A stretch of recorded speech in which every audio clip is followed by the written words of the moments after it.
萧炎修炼成地印诀第一印开山印，而萧炎则开始修炼薰儿留下的地印诀。时刻，心系吴昊等人安危的萧炎及时赶到，他和韩家渊源匪浅。Rất nhanh, ngay khi chứng kiến Hồng Thần phóng ra ám tiễn ám sát mình, Tiêu Viêm đã liền thi triển Tam Thiên Lôi Động tránh né. Sau đó, thân hình như tia chớp, anh ấy đã tới sát người đối thủ. Bàn tay đưa ra, Tiêu Viêm liền một chưởng chuẩn bị đánh lên người đối thủ. Phía xa, thấy sự tình phát sinh, đám người Hồng gia tức giận gầm lên. Không chỉ có họ, lão giả áo xám người của Phong Lôi Các cũng nhanh chóng lao đến. Đáng tiếc, tất cả đã chậm một bước, bàn tay ngưng tụ lực lượng, Tiêu Viêm đã mạnh mẽ đánh vào người Hồng Thần, đánh văng hắn ta ra khỏi lôi đài. Một ngụm máu tươi mãnh liệt bắn ra, thân thể Hồng Thần cũng mềm nhũn cắm đầu xuống đất, toàn thân tê liệt. Trên không trung, nhìn Tiêu Viêm, thanh âm lão áo xám tên Bắc Trầm Vân vang lên nói: "Dám lấy mạng người Phong Lôi Các, tiểu tử ngươi nhất định phải hối hận." Phía dưới, theo sau Bắc Trầm Vân, toàn bộ đám cường giả của Hồng gia cũng đồng thời bay lên, thanh âm Hồng Lộc cha của Hồng Thần vang lên nói: "Không cần biết ngươi có thân phận gì, Hồng gia ta cùng ngươi liều mạng không thôi. Hắn vừa mới âm thầm đánh lén ta, ta xuất thủ phản kháng có phải là không đúng? Ngươi đem nhi tử ta đánh thành phế nhân, ta sẽ lấy mạng ngươi. Không cần nhiều lời, nói cho ta biết tại sao ngươi luyện được Tam Thiên Lôi Động, Phong Lôi Các không có đệ tử như ngươi." Thấy sự tình vừa phát sinh, toàn bộ người của Hàn gia hai cánh khẽ động, họ cũng liền lao lên hướng lên không trung. Ở giữa, thanh âm Hàn Trì vang lên nói: "Hồng Lập, của tỷ tỷ hôm nay là Hồng Thần đã bị thua, chẳng lẽ người Hồng gia muốn nuốt lời sao? Lão tử không chấp ngươi, tiểu tử này đả thương nhi tử của ta, Hồng gia ta tuyệt đối sẽ không tha cho hắn." Tiêu Viêm là người Hàn gia ta mời đến, hắn có đại ân với Hàn gia ta mà lại bị Hàn gia ta vứt bỏ, vậy sau này còn ai dám giúp Hàn gia ta nữa? Nói cho ngươi biết, Tiêu Viêm là người Hàn gia ta bảo hộ. Ta với vị đại trưởng lão còn sống của Hàn gia năm đó cũng coi như có chút duyên phận, việc đả thương Hồng Thần ta tạm thời có thể cho qua, nhưng trước đó người này phải cho ta một cái công đạo, vì sao hắn lại tu luyện Tam Thiên Lôi Động? Tam Thiên Lôi Động này là tại hạ ngẫu nhiên đoạt được, ta tu luyện thì có gì là sai? 10 năm trước, tàng thư các Phong Lôi Các ta bị ngoại nhân lẻm vào, người cùng bọn họ không có quan hệ chứ? Nếu Trầm trưởng lão cố ý quy tội cho ta chối được sao? Người của Phong Lôi Các đều thế ư? Tiểu tử im miệng, Phong Lôi Các há có thể để cho tiểu bối như ngươi mở miệng vũ nhục? Trầm lão, việc này chỉ sợ có chút hiểu lầm, chúng ta từ từ nói chuyện. Việc này cùng Hàn gia các ngươi không có quan hệ, đứng một bên cho ta. Tiểu tử, ngươi có hai lựa chọn. Thứ nhất, theo ta về Phong Lôi Các, tùy theo Bắc Các chủ quyết định xử trí ngươi thế nào. Thứ hai, lão phu lấy mạng ngươi ngay tại chỗ này." Trầm lão, ngài...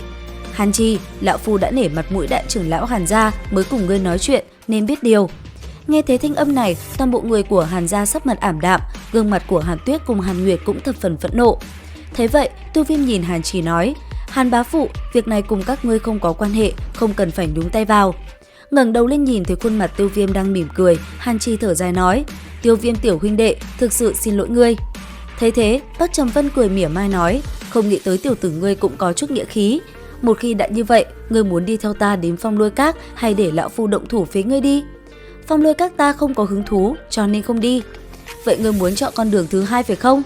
Tiêu Viêm chậm rãi ngẩng đầu, cầm trọng xích cắm mạnh xuống mặt đất, nhếch miệng nói: "Muốn phế ta? Nói thật, bằng vào tứ tinh đấu tông của ngươi thì vẫn chưa đủ tư cách." Nghe vậy, toàn bộ người ở xung quanh nơi này kinh ngạc, ngay cả Hàn Tuyết nghe thấy thanh âm này, nàng cũng trở nên lo lắng muôn phần. Bên cạnh, Hàn Nguyệt an ủi nói: "Không nên lo lắng, Tiêu Viêm không phải loại người lỗ mãng, hắn đã nói như vậy, chắc là có cơ sở." Phía xa kia, Bắc Trầm Vân lạnh lùng, hắn quát lớn nói: "Người trẻ tuổi bây giờ càng lúc càng ngông cuồng, cũng tốt, hôm nay hãy cho lão phu mở rộng tầm mắt." Dứt lời, bàn tay lão ta đưa ra, một đạo lôi điện cũng dần ngưng tụ lại, thân hình lóe lên, Bắc Trầm Vân liền phóng người xuống hướng về Tiêu Viêm chộp lấy. Thế nhưng, ngay khi lão gia hỏa kia chuẩn bị chộp tới, Tiêu Viêm đã liền sử dụng Tam Thiên Lôi Động, lập tức tránh né. Thế vậy, lão gia hỏa kia cũng liền sử dụng Tam Thiên Lôi Động đuổi theo. Cứ thế, hai đạo thân ảnh như điện xoẹt qua đuổi nhau quanh nơi này. Lấy tốc độ cực nhanh của Tiêu Viêm, cho dù Bắc Trầm Vân có là đấu tông cũng không thể nào bắt được anh ấy. Cảnh tượng đuổi bắt kéo dài một hồi lâu. Sau một hồi, Bắc Trầm Vân quyết định tăng tốc, bởi vậy thủ chảo suýt nữa đã chụp được Tiêu Viêm. Đáng tiếc, nam nhân kia lại nhanh chóng xoay người. Ngay sau đó, hai cánh khẽ động, Tiêu Viêm lập tức toàn lực gia tốc tránh thoát khỏi sự truy đuổi của tên kia. Nhất thời giữa không trung, một màn đuổi bắt lại diễn ra. Thế nhưng đang đuổi nhau, Bắc Trầm Vân lại bất ngờ thi triển đấu kỹ kỳ lạ, hình thành 4 bức tường vây nhốt Tiêu Viêm ở bên trong. Sau đó, từ không trung, thủ chảo của tên kia bất ngờ lao về phía Tiêu Viêm chụp lấy. Trong khoảnh khắc thủ chảo sắp tới người, ánh mắt Tiêu Viêm vẫn vô cùng bình tĩnh. Khi bàn tay kia chỉ còn một chút nữa đã chạm tới Tiêu Viêm thì bất ngờ một đạo hồng quang lóe lên, giữa không trung địa yêu khôi xuất hiện. Sau đó tung ra một đấm, nó liền đập thẳng lên mặt Bắc Trầm Vân, khiến hắn ta bị chấn bay, một vụ nổ mang theo lôi điện bạo phát bùng nổ. Thấy thế, lão ta giật mình quát: "Các hạ là người phương nào? Đây là chuyện riêng của Phong Lôi Các, xin đừng nhúng tay vào." Thế nhưng sau một hồi nhìn kỹ lại, hắn ta mới thấy đây chỉ là một khôi lỗi thì buột miệng thốt lên nói: "Là khôi lỗi sao? Tên này làm sao có thể có khôi lỗi hung hãn như vậy?" Thấy tên kia hoảng hốt, Tiêu Viêm lạnh lùng nói: "Ta nói rồi, muốn phế ta, ngươi còn chưa đủ tư cách. Không nghĩ tới ngươi còn có một khôi lỗi cấp bậc đấu tông, thật là coi thường ngươi." Lời này vừa nói ra, bất luận là Hàn gia hay là người Hồng gia đều trong nháy mắt dại ra, thanh âm thất thanh nói: "Khôi lỗi đấu tông sao? Điều này sao có thể?" Giữa không trung, Tiêu Viêm khuôn mặt không đổi, khẽ phất tay nói: "Lấy mạng hắn." Bên cạnh, khôi lỗi nghe theo hiệu lệnh cũng liền lao về phía Bắc Trầm Vân. Thế vậy, Bắc Trầm Vân cũng nhanh chóng đón đỡ, đồng thời thanh âm vang lên nói: "Hồng Lập, ta bám trụ khôi lỗi, người lấy mạng tiểu tử kia, chỉ cần lấy mạng hắn, khôi lỗi sẽ ngưng lại, đến lúc đó khôi lỗi đấu tông sẽ là của ngươi." Nghe thế, Hồng Lập đáp: "Trầm lão xin yên tâm, ta sẽ tự mình ra tay lấy mạng tiểu tử này, vì thương thế của con ta mà báo thù. Yên tâm, nếu có người dám can đảm ngăn trở ngươi, ta lấy danh nghĩa Phong Lôi trưởng lão tuyên bố, đó chính là cùng Phong Lôi Các đối địch." "Đa tạ Trầm lão." Dứt lời, hắn ta hai cánh khẽ động liền hướng về phía Tiêu Viêm lao tới, đồng thời thanh âm vang lên nói: "Tiểu tử, ngươi yên tâm, trước tiên ta sẽ đem của tứ chi ngươi đánh gãy, sau đó sẽ cho ngươi nếm mùi đau khổ." Phía dưới, thấy Hồng Lập hành động, Hàn Chỉ cũng không thể làm gì, ông chỉ có thể buông vài lời hướng về đối thủ mà thôi. Xung quanh, người của Hàn gia sắc mặt cũng vô cùng khó coi, hiển nhiên họ rất lo lắng cho sự an toàn của Tiêu Viêm. Theo ánh mắt của mọi người nhìn lên, Hồng Lập trong tay lúc này đã xuất hiện một thanh đại đao lao về phía Tiêu Viêm hung hăng bổ xuống. Thế nhưng, ngay khi hắn ta đánh tới, Tiêu Viêm đã liền dùng ra tàn ảnh tránh né. Sau đó giữa không trung, hỏa diễm trên tay bắt đầu ngưng tụ.